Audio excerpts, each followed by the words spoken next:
Judge has just set the $200,000 bond for former President Donald Trump. Just hours ago, we saw his attorneys heading into the Fulton County Courthouse to negotiate those bond conditions. They left without speaking with reporters. Now, Trump and 18 co-defendants in the Georgia election interference case have less than 4 days to turn themselves in. The deadline is Friday at noon. So this afternoon, the judge also set bond for several other defendants in this massive RICO case. Now we want to get right to 11 Alive's Joe Ripley. He is live outside the Fulton County Jail. So, Joe, a lot of movement happening at the jail. Let's break down the big one. So first of all, what were the details of former President Donald Trump's bond agreement? All right, so very unique here for former President Trump's bond condition and agreement. And just within the last few moments, we learned there's going to be a hard lockdown once the former president does finally surrender here between now and Friday at noon at the Fulton County Jail. No one in and no one out. Considering a bond agreement reached today, the former president's bond certainly unique from all the others.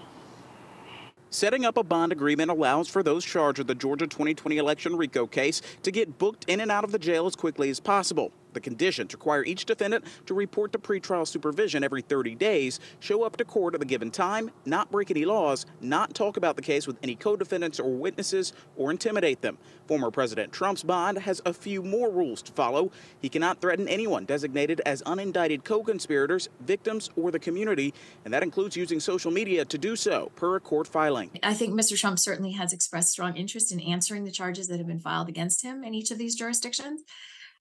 But as pressures mount, temptations to flee for any offender in his spot, temptations to flee are going to increase as well. Kay Levine is a law professor at Emory University. She says the judge looks at a number of factors when determining bond, including the charges themselves, factors that make Trump's bond higher than any other co-defendant. The former president has no longstanding ties to the state of Georgia. He's not a resident here.